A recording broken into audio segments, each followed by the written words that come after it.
Greetings, this is Cindy Kennedy, and I'd like to invite you to subscribe to the podcast series at www.livingwithlyme.us. This will keep you up to date on all our new releases. Living with Lyme podcast guests may be discussing very controversial topics.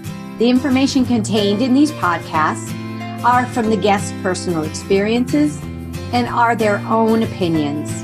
These podcasts are intended for information. The opinions expressed are solely the guest's own. Please discuss treatment options with your personal healthcare providers before changing or adding treatments. Enjoy the podcast. Living with Lyme is brought to you in part by Doctor-Inspired Formulations, a supplement company offering products such as liposomal artemisinin, liposomal oregano oil, and mimosa pudica. Patients can purchase without a prescription, and practitioners can open a wholesale account and carry the products in their office. To learn more, visit DoctorInspiredFormulations.com. That's DoctorInspiredFormulations.com. We'd also like to thank Hopkinton Drug. Many people have unique healthcare needs that mass-produced pharmaceutical medications just can't meet. That's why more people turn to Hopkinton Drug, a locally based compounding and wellness pharmacy. Whether it's Lyme disease, mold illness, thyroid, hormone replacement therapy, pediatrics, or dermatology, Hopkinton Drug's specially trained and licensed pharmacists can create customized compounded medications to meet your specific needs. Shipping is available nationwide. Go to rxandhealth.com. That's rxandhealth.com. Or call 800-439-4441. Hopkinton Drug, compounds with care. Hi, everybody. You are listening to another episode of Living with Lyme, and I have a repeat performance with Dr. Jill Carnahan here, and we are going to spend a little bit of time talking about gut health and candida because it's a huge issue. As you are probably well aware, Dr. Jill is a functional medicine expert, and she uses this functional medicine approach to get to the root cause of illnesses. She is a firm believer that everybody needs to be treated on a personalized level, and she seeks to promote wellness, create hope, health, and healing by educating her patients, her staff, and how lucky we are, all of us professionals. Dr. Jill has her own practice. It's called Flatiron Functional Medicine. It's in Louisville, Colorado. And I actually looked up today, what is Flatiron? I found out it's rock formations. Is that correct, Dr. Jill? That's exactly right. They are right out my window here. We have beautiful, beautiful formations of three different, they look like the back of the old-fashioned flat iron, irons that we used to use. Oh, really? Those are probably something that if you find, you should keep, because I bet you they're a great collector. I bet you're right. Do you like antique? I don't have anything like that, so I'm going to look for it the next time I go out at an antique show or anything. So yeah, I don't have any either. No, all right. Well, if I find one, I'll send it to you. Actually, it probably costs a lot of money, so maybe I won't. A great collector's item, yeah. I'll take a picture and send it to you. So, we hear a lot more about gut health, and I knew it is really to the mainstream of people because it was actually in the front cover of Cooking Light magazine. And I said, oh my God, look at this. They're actually talking about it. And we know that our immunity, our neurotransmitters, everything comes from that gut, and keeping it healthy is it's not a small thing to do. It kind of takes some doing. And so let's get right into it, and let's talk about the term dysbiosis. I like saying that because it almost makes me feel like I'm saying, I'm talking in a different language because, a lot of times I have trouble with English. So I love it. What is it? I love it. And gosh, I bring this term up and I always stop with patients because I can tell, like you said, it's almost like I'm speaking a different language. But what I say is dys meaning abnormal, bios meaning life. And there's a life-giving organ of microbiome in our abdomen or our belly or, our gut. And these organisms, if they get imbalanced, they're a whole huge colony of millions and billions of organisms. And So when they get abnormal in either one in excess or decreased diversity or increased pathogens like parasites or fungal species or things, this can wreak havoc on the body, inflammatory responses in the brain. So dysbiosis is just a generalized term for abnormalities that occur in the gut. Yeah, that's tough. How does that happen? Does it happen to everyone during their life, or are some people lucky enough to miss out on all that fun stuff? Yeah, so great question. Basically, because of our lifestyle, because of how we're born, and I'll talk about a couple of these things in detail, we are very much prone to dysbiosis. And I would say the majority of people that I see have some degree of dysbiosis. It's pretty rare that I see someone with a pristine gut. In fact, so much so that when you talk about fecal microbiota transplant, it's a whole nother topic where people actually take a transplant of microbiota and change their gut health by doing that. It's hard to find a good donor, because if it were me, I would not want anyone from the U.S. because of our glyphosate and our stress levels and our C-section levels and all of these things. So I always joke, if I could find a donor, it might be a healthy thing for many of us, but most of the time getting a healthy donor is actually a big problem because so many people have dysbiosis. So things that contribute to it would be just the stress in our lifestyle can increase species like Clostridia and decrease healthy species like Streptococcus or E. coli. Things like glyphosate, which is Roundup, which is very, very common in most of our food supply that's non-organic, can actually preferentially kill lactobacillus. So that's happening. C-section rates have a dramatic effect on the microbiota from birth. And there's studies that show they may never completely regain the diversity after a C-section. And often as these mothers have children and then children grow up and have more babies, this lack of diversity and problems with the microbiome is actually passed on through generations. And this all happens because they don't traverse the vagina? Well, it's not just the C-section, it's the stress and it's the poor food supply and it's environmental toxic chemicals and pesticides. So it's all of these things, the load on our system. And these are living organisms. And our guts reflect the health of the soils. And my brother in Illinois and my whole family comes from farm country, and they are basically functional medicine specialists of the soil, because so much of the diversity of the soil and the health of the soil makes such a huge impact on our gut's health. And we are constantly having lack of diversity and decrease in the quality of our soils in the U.S. That's a whole lot said right there. And our environment is a huge contributing factor to all of it, because it's in our air we breathe, it's in the soil, as you said, it's in the water we drink.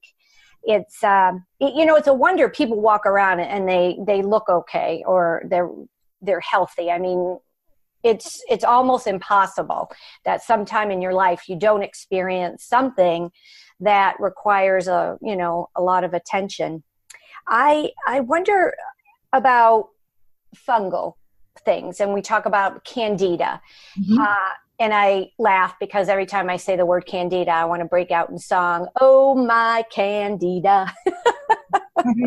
Yes. But I know it's a whole different thing. But is it part of our normal microbiome? And is it just live harmoniously with everybody else? So most people do have some species of Saccharomyces in their gut, and they can be healthy. And the diversity of bacteria, all these things are different it's like a fingerprint. So each person has a completely different fingerprint, which is their gut microbiome. But what happens again with the stress, with the increased use of steroids, with the increased use in females of hormones, with the increase in refined sugars and carbohydrates in our diet, and with the lack of good microbial colonizers like lactobacillus and bifidobacter and all the good guys, we actually frequently have a problem with overgrowth of things like candida gilbrata or some of these other candida species, or even Saccharomyces cerevisiae, which is a brewer's yeast that can cause all kinds of problems, including a trigger of Crohn's or colitis. And so then it becomes a big issue. And again, the problem is, as you mentioned, I always call it the elephant in the room, which is our total toxic load in the environment. And whether that's steroids or hormones or birth control pills for young women or sugar in the diet, it's this toxic burden that actually changes our microbiome composition.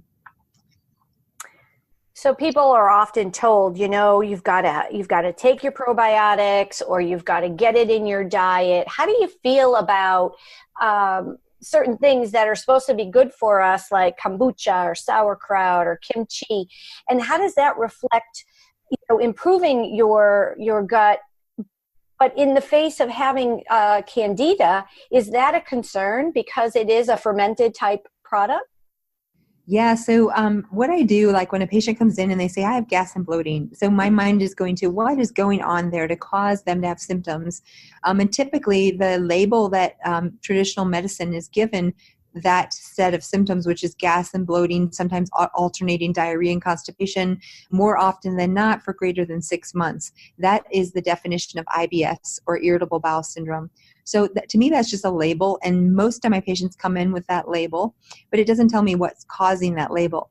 And underneath that label, there's many, many different causes, including fungal overgrowth, bacterial overgrowth, parasite infections, even viruses. We're now studying viruses in the gut and their effect, and it's called the virome, and it's quite profound. But back to the dysbiosis, it's quite common and usually does present with symptoms. Cravings, especially for carbs or sugar, are a very big sign of dysbiosis. So often as I'm treating and they get better, the cravings will go away. But your original question was about fermented foods and things like this. So fermented foods can be profoundly helpful for increasing diversity and using them almost like probiotics for the gut, because fermented foods like sauerkraut and kimchi and miso and tempeh and some of these foods, especially in traditional cultures, are loaded with probiotics, and they're sometimes billions of times more potent than a simple capsule of a probiotic. Kombucha, I'm pretty adamant about, for most people, is a problem because it's very high sugar, and depending on where they grow it or if they make it at home, they may be introducing some wild strains of pathogenic yeast. So I would say for the majority of people, kombucha is not something that I would advise. But of course, I'm the person who treats the toughest guts, so I'm seeing a skewed population of people who are quite sick. Yeah, well, that's okay. It's a good thing. It's a good thing to hear, because what you're saying, if you can say all of this towards the patient who is really, really bad, it might be something that, people who aren't that bad need to consider, especially that sugar. The craving thing, I just didn't understand that. And can you speak about that? Is it something that the body is requiring to feed candida?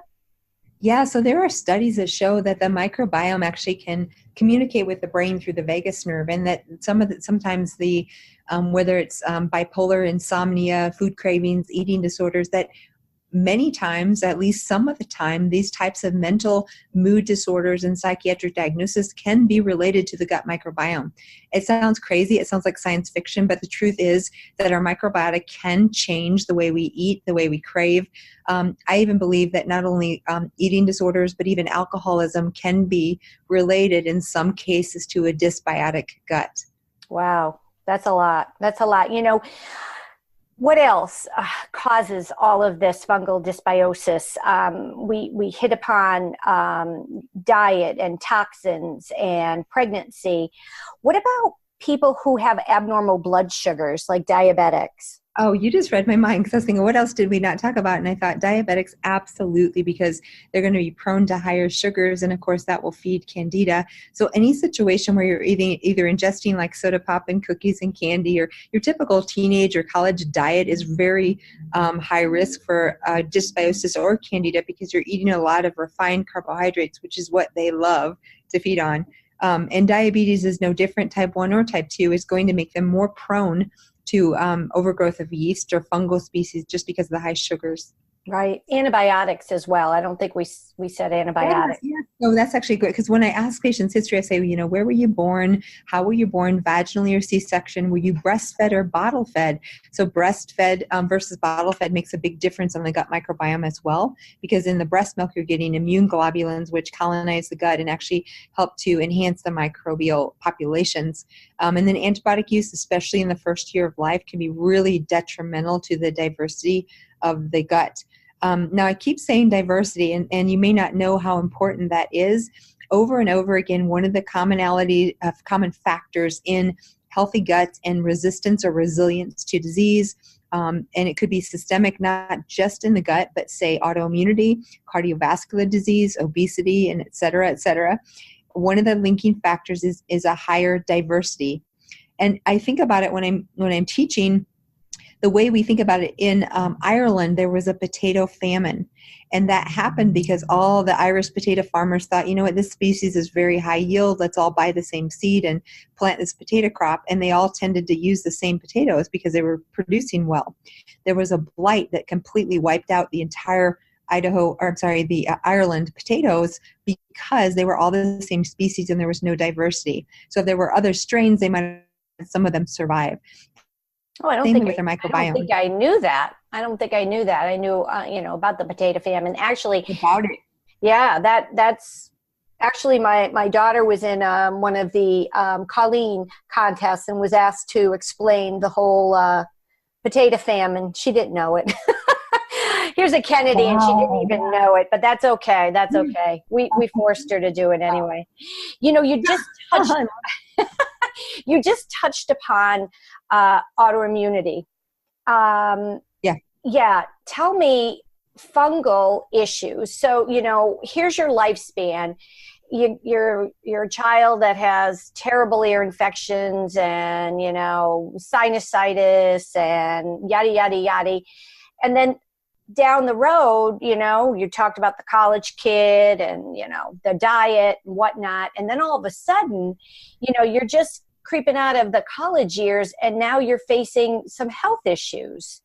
And a lot of times, I've seen some people really develop some really rough things that are autoimmune. Can that be related to gut dysbiosis? Absolutely. So very basics of autoimmunity. And again, this is just a really core functional medicine. So great for your listeners to understand. This is how I think about it when someone comes in. There's a triad that's always at work in autoimmunity. And that triad involves three things. The first thing is genetics. Genetics is something we cannot change. We're obviously born with it. And many people who come to see me have a genetic risk for certain autoimmune diseases. And again, just to define autoimmunity, we're talking about when the body turns against itself and starts to attack its own tissues. So that could be autoimmunity in the brain, which might be MS. Could be autoimmunity to the thyroid. That might be Hashimoto's. To the joints, we have rheumatoid arthritis. To the skin or other organs, connective tissue, we might have lupus or systemic connective tissue disease, et cetera, et cetera. But there's a commonality with all of these autoimmunity diseases, and it's the triad. The triad is genetics, number one. Number two is an intestinal permeability issue or a leaky gut. The reason that's so important is because our gut lumen is lined by cells that are about one cell layer thick, very, very small and thin, and they're created to actually transport nutrients back and forth right into the bloodstream. So that's how we get our nutrition from food. However, if there's permeability issues from environmental toxins or food allergens or inflammation, this crossover from the gut lumen into the bloodstream can contain bacterial coatings or other antigens like pieces of corn or soy or wheat. And this triggers an immune response. And sometimes the immune response goes awry, and instead of just attacking what they think is dangerous, it will attack other tissues in the body. It's called cross-reactivity or molecular mimicry. So the triad is genetics, the intestinal permeability, and the third thing is some sort of environmental trigger. Mm-hmm. So for example, in the case of celiac disease, we have the genetics, the DQ2, DQ8, the high-risk genes for celiac. We have an intestinal permeability issue, and in this case, the environmental trigger is gluten. So you think it's the straw that broke the camel's back? Yeah. So again, as my detective work in functional medicine, what I do is as a patient comes in, they say they come in with MS or they come in with Crohn's disease. These are autoimmune diseases.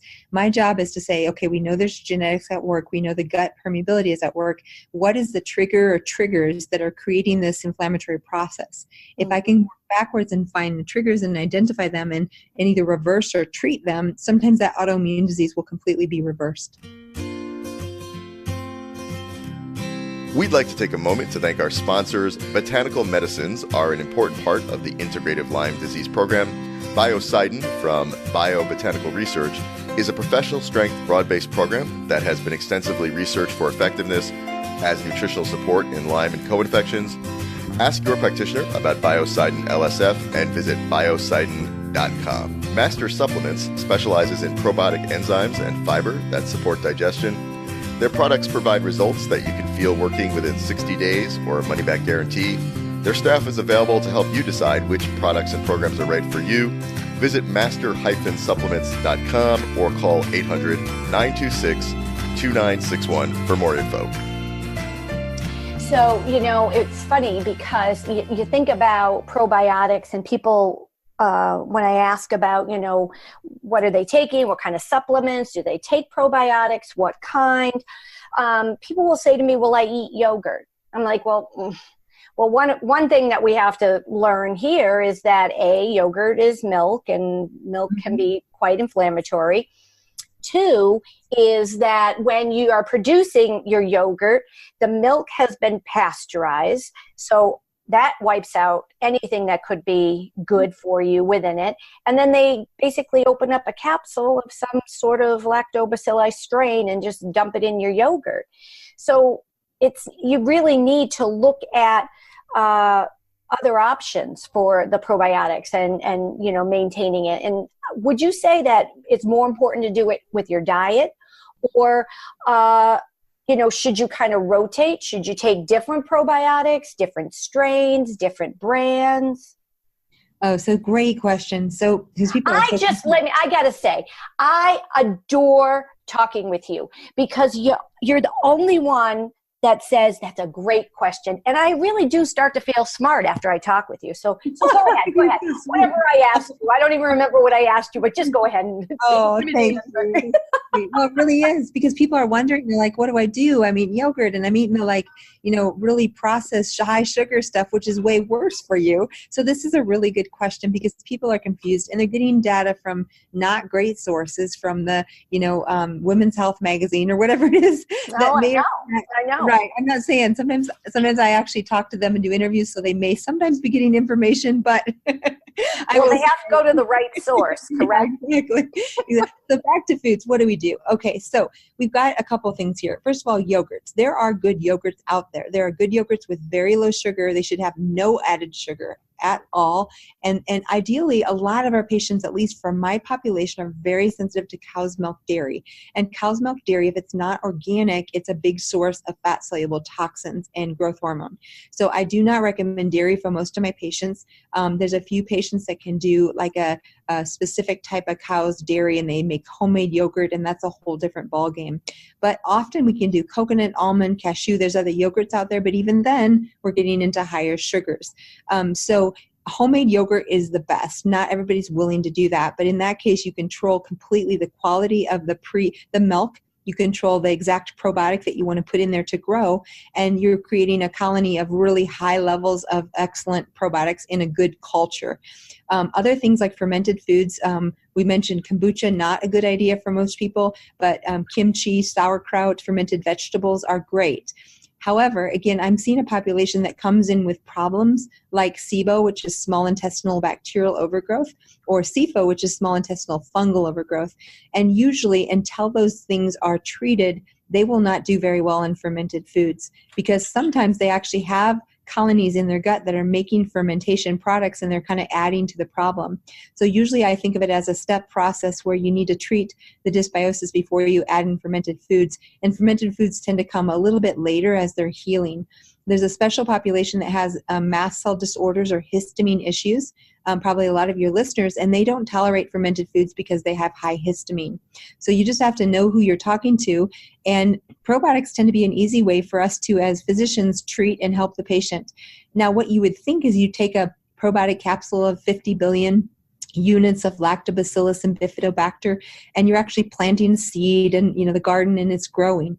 That is not true. Most of the studies show that the probiotics go in and they alter either the gut lining and permeability, or they alter the immune response, and they have activity and they're powerful, but they do not colonize in most cases. They actually go through the body, they do their work, and then after 2 weeks of cessation of probiotics, the effect is gone. So there is something to say about you're not actually colonizing. And the more data, the more time I teach in this field, I realize that these strains, say we have a 10-strain probiotic, which sounds like there's a lot in there, we may actually be creating more monoculture and not really enhancing diversity at all. So what I found to be true is some of the best evidence coming out is for the spore probiotics. I'm a huge fan. Yes. Yeah, there's multiple spore probiotics out there that are really great, and they tend to have more evidence. One brand in particular that has evidence for increasing diversity, and this is new because no other probiotic on the market has ever shown to increase diversity. The spore formers, in my mind, are kind of the forerunners for these tougher gut cases, because they may actually not only help intestinal permeability, which we know now is at the root of autoimmunity, but they may also increase diversity. Right. Now, how do you find out when you're seeing a patient? I mean, you can tell a lot of times by their symptoms, but you need concrete evidence. So what do you do with your patient? Yeah, so I do a pretty extensive workup because people have been waiting or they're sick and they want to, they want an answer. So on every patient that comes in, I do a organic acid profile, which tells me it's metabolites that are measured in the urine, and they show all kinds of different processes in the body, and they show me if there's bacterial, fungal dysbiosis or any sort of organisms that are in excess, including Clostridia, which can be a bad player. I also do a stool profile, and the profiles I use contain tests for all kinds of bacteria. They test for fungi and mold. They test for viruses, and they test for parasites, including protozoa. So it's very comprehensive. In addition, they'll test for digestive enzymes from your pancreas, any sort of steatorrhea or fat malabsorption. They test for inflammation, gluten intolerance, and your gut's immune system. So there's a whole bunch of information on those two tests for me. Now, if I'm dealing with someone with IBS that hasn't been properly treated, a third test I may add is a breath test. This is a lactulose breath test that tests for methane and hydrogen, so you can see if the patient has small intestinal bacterial overgrowth. And you really cannot diagnose SIBO by stool or urine. You have to do the breath test. Oh, I see. So, all of these labs really are basically pieces of a puzzle. Yes. I mean, I know it's very important to, find out about that history in that person, to know because things that are not necessarily occurring today or even in the last several months, it could relate to a lifetime of issues, right? Correct. Yeah, so there's a thing called basically post-infectious IBS, and you'll have these stories of someone, I went to Costa Rica or I went to India and I got food poisoning and I've never been the same since. And there's actually a whole process by which you might get salmonella or food poisoning or a parasite infection, and after that you trigger this autoimmune response that creates SIBO and altered motility that leads to problems for the rest of their life unless they see someone like me to fix it. Wow. That's horrible. That's really horrible because, in life, you really want to experience as much as you can. And when you get stuck like that and you, that kind of forces you to stay around home more, right? It's not a fun thing to have. No, and actually, I love that you brought this up because in my personal history, I had Crohn's disease 17 years ago, and I'm completely cured from that. One reason I know this stuff so well from a very personal level, but one of the parts of my story was I went to Honduras on a medical mission trip. It was an amazing experience, but I brought home Giardia, which is a very, very toxic inflammatory protozoa, and it causes massive intestinal permeability. And it caused me to be very ill for a while. And what I realized after that, I was actually quite afraid to travel for a while because I was afraid. I knew that my system wasn't very strong and robust in, protecting me from this. And I frequently, as I ask patients' history question, I ask, and some of these people have been world travelers, or they've had a job overseas and they've been to all kinds of countries. Sometimes I see really, really sick patients or autoimmune disease that develops because they've gotten some strange infection abroad. That's actually not uncommon, and it's a really important part of the history. But it doesn't mean we can't travel abroad. It just means we need stronger immune systems. Right. And, your primary care may give you a prescription for Cipro. Yeah, exactly. Just in case.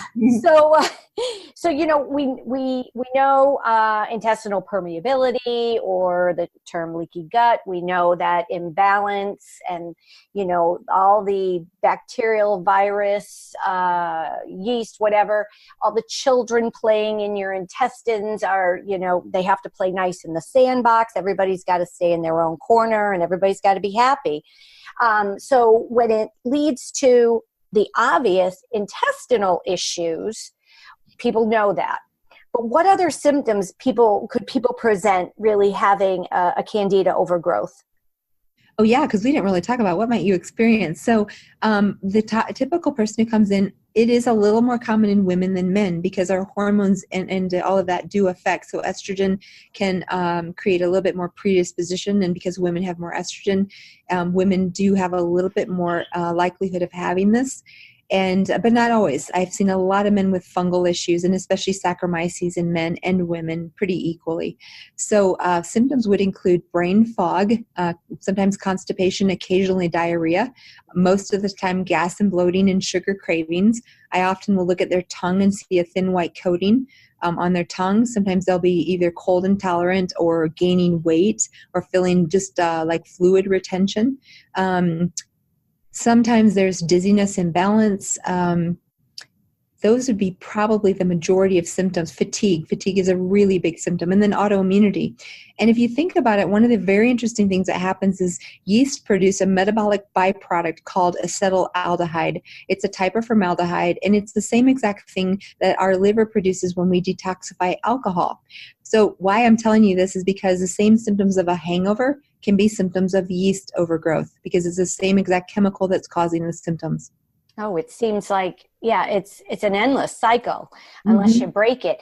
When you were talking about everybody having their own thumbprint for their intestinal microbiome, it would seem that maybe the combination of multiple types of probiotics, the reason why it's not perfect for one person but could be for another person is specifically because we don't know what each of these two people have. And it's almost like, you're kind of held to a higher power to say, oh my God, like I'm kind of guessing at this because we don't know what's in there. And are you saying that, let me just ask you the question, what was happening when people were taking XYZ probiotics, it didn't match, it wasn't matched for themselves, so then it actually caused more of an issue?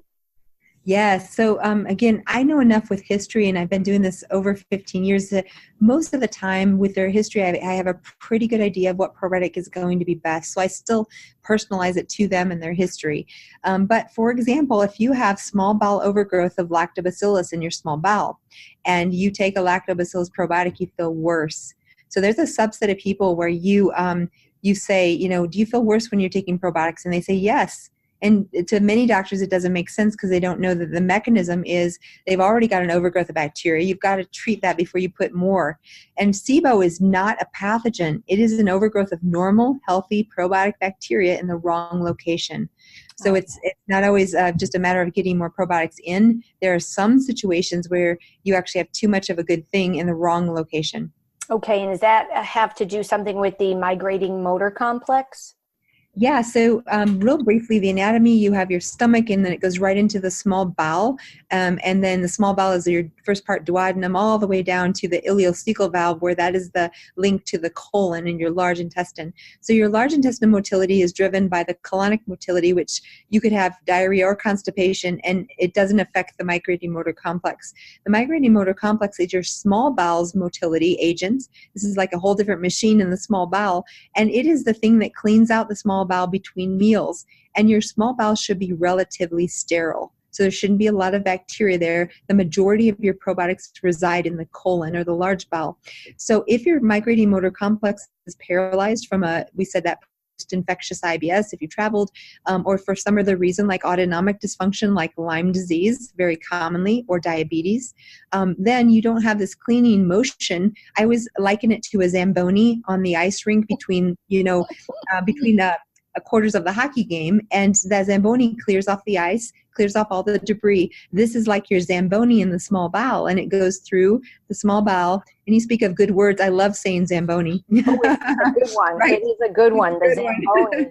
And, you know, that's a good one. That's kind of like, you know, some words that you say, which like, I don't know, I'm having a blank here, which is lovely. Don't you love it? I know. You don't ever have blanks. I listen to you talk all the time. You're fabulous. But, you know, you said, you said Saccharomyces. Saccharomyces. Uh-huh. But what's the difference between Saccharomyces that you're saying and the one that I keep seeing, Boulardii? Yeah. So, okay. Again, this is actually a really good question because bingo, because this is even my colleagues, some of them don't comprehend the fact that Saccharomyces is not always good. So we have Saccharomyces boulardii, which is a friendly yeast that can crowd out the problematic yeast like candida or rhodotorlia or some of these other types of species. It can be helpful, and it can actually increase SIGA, which is your gut's immune system. So there's reasons to use Saccharomyces boulardii in certain cases. But some other populations like Saccharomyces cerevisiae, and there's other Saccharomyces species, can definitely be pathogenic. And I've seen them in some of the worst cases of Crohn's and colitis be a trigger. So I am not a fan of Saccharomyces cerevisiae in excess. That's brewer's yeast. And it can be a real problematic thing. So it's really just different species. And all Saccharomyces are not good. So is there anything in, you know, the medical world that doesn't relate to the gut? If you think about it. I don't think so. I do not believe so. And that's why I always, in the very beginning of my functional medicine career, I was told, you know, at the day one, start with the gut. And I always believe that. And I've seen it play out. And I know the gut really, really well. So now I've branched out and do all kinds of other things. But I still, my most complex, difficult patients, I always start with the gut, because it has such a profound effect on everything, even Alzheimer's disease, you know, where I'm dealing with resident protocol and seeing Alzheimer's patients, and I start with the gut. And if you can fix the gut, you think that all these other things will improve? I believe it's such a core issue to so many different diseases, because our gut's immune system is 70-80% of our immune system lines there. And so many of our illnesses, especially with the epidemic we mentioned of autoimmunity, the immune system is a problem, whether it's cancer where it's not fighting appropriately, or whether it's autoimmunity where it's overly aggressive. It's all immune dysfunction. So if you can get at the gut, you can change immune function. And that's a pretty powerful thing for most diseases. Yep. Yeah, absolutely right. And, you know, I'm going to quote something before we end here. And it was a saying from the movie Poltergeist. Do you remember that movie? Yes. Yeah. What did they say? Go to the light, right? So now we're going to change it to go to the gut. I love it. That's exactly right. Yeah, start with the gut, I would say. That's it. Yeah. That's it. So wonderful. Thank you. This has been a great teaching time, not only for the people who will be listening, but certainly for me. It's always wonderful.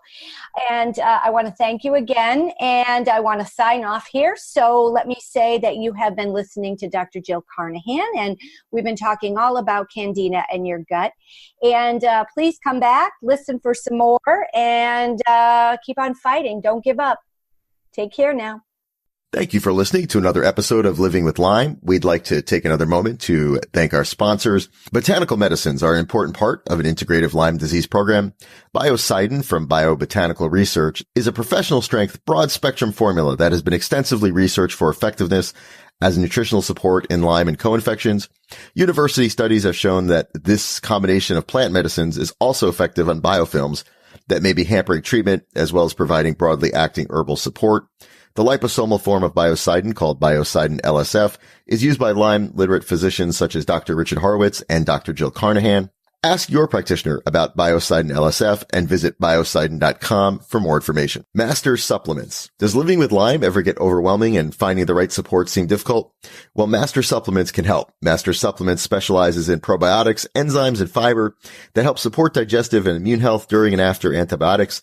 Master Supplements products provide results that you can feel working with a 60-day money-back guarantee. Their staff is available to help you decide which products and programs are right for you. Master Supplements is dedicated to science-based products with the highest standards of quality control. Visit master-supplements.com for more information or call and talk to a team member at 800-926-2961.